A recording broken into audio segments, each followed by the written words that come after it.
Welcome back.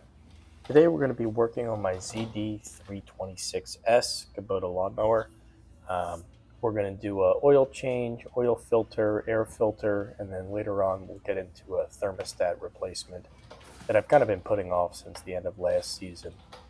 So we're going to start off here. I have to use a vacuum on this because I had the engine rebuilt around 3,500 hours. We're at 3,800 now. And when they rebuilt the engine, they actually put the oil pan on backwards. So the drain plug is right under the flywheel, so I can't get to it. So we're going to use this vacuum to suck out all the old oil.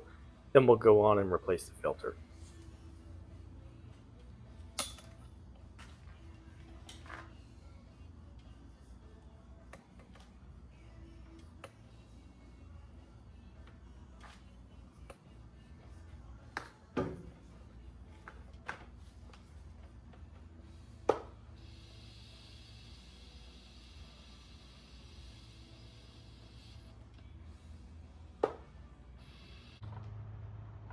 Now that we got the oil out, we can replace the filter.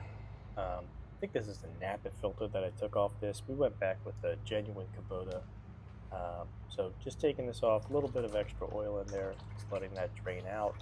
Then we'll go back with the new filter.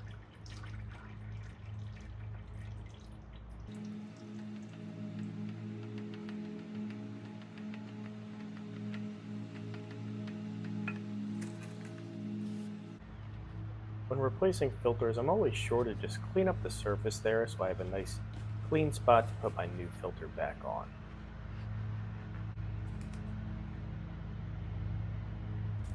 We're going to put on this new filter that I got from Kubota. The first thing I like to do is just put some of the motor oil on top, fill the filter a little bit, and then just rub it around the gasket. Make sure we get a good seal when we put this back on.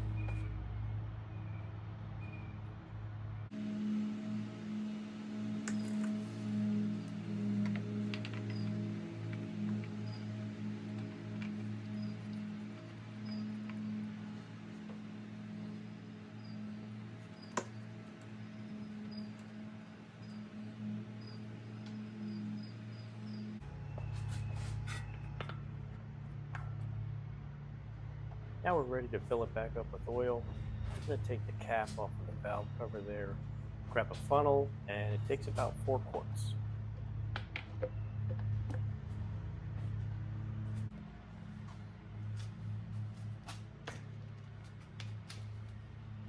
We're also going to replace the air filter on this. Now this machine has an outer filter and an inner filter. We're just replacing the outer for today. I did take the time to inspect the inner filter. Although it's a bit worn, it did seem like it was in okay shape, so we just went back with that new outer filter.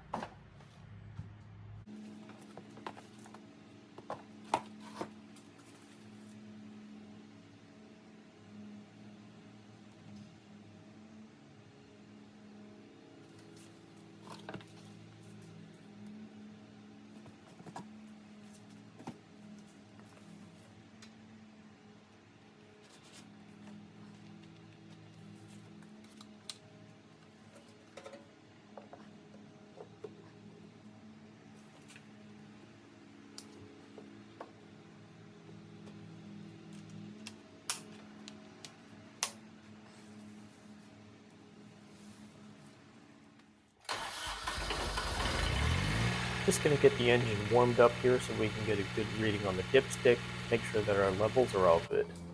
Now that the engine's warm, we can get a pretty good reading on the oil level. Cleaned it off and put it back in. Came back reading at about 2/3 within the normal range, so right where we want to be. I'll probably run it for a little bit and then top it off. You'll also notice that the oil does look a little dirty. That's because we had to suck it out. We could not get all of the oil out of it, so some of that new motor oil has mixed with the old stuff. Still much cleaner than it was.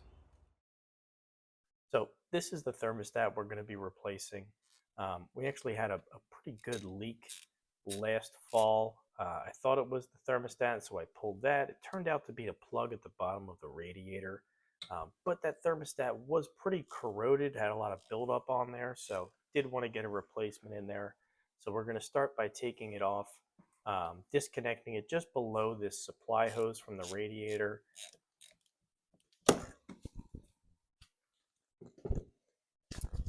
And we should probably put my drip tray under it. That was stupid.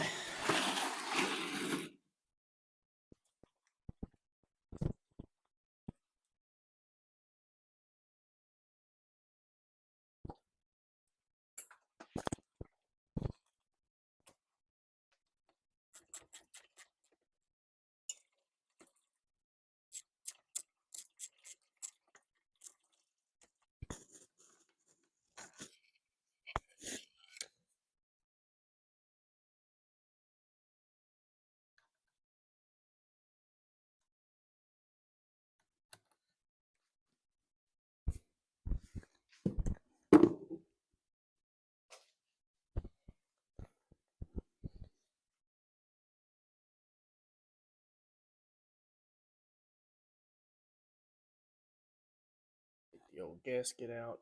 I got a new one, so we'll put that in.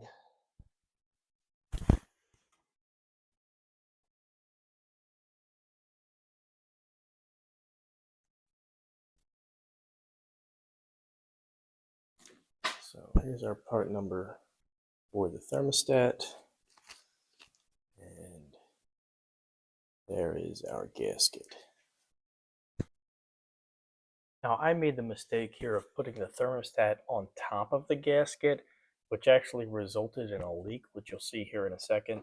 The proper way to install this is actually the thermostat sitting down on top of the water pump and then the gasket sitting on top.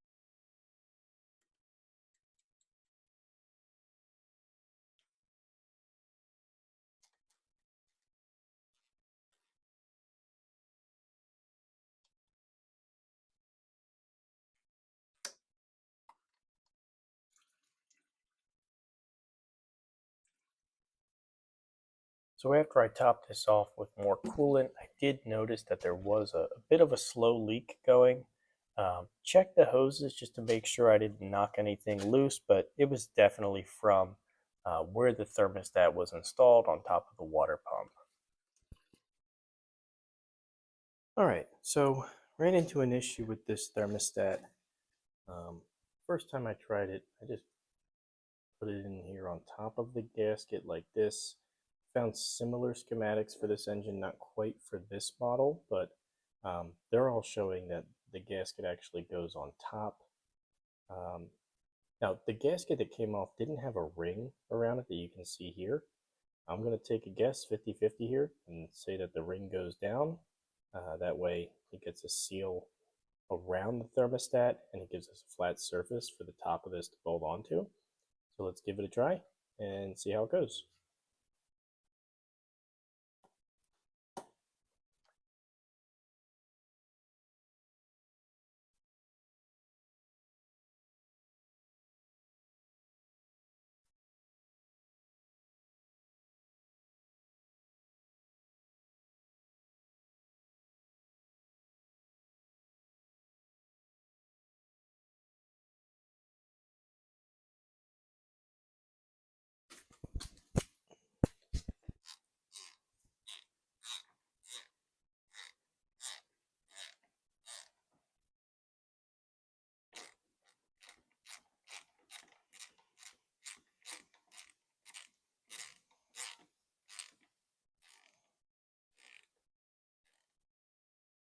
All right, looks like that did the trick. Just need to top it off a little more. I'll grab some more coolant tomorrow. But the leak looks to be fixed. Definitely the issue there was that I was putting the gasket under the thermostat and then had the ridge facing up. I've actually flipped it around, thermostat in first on top of the water pump, followed by the gasket with the ridge facing down. Seems to be the right way on this one. So yeah, all buttoned up. We'll top it off tomorrow.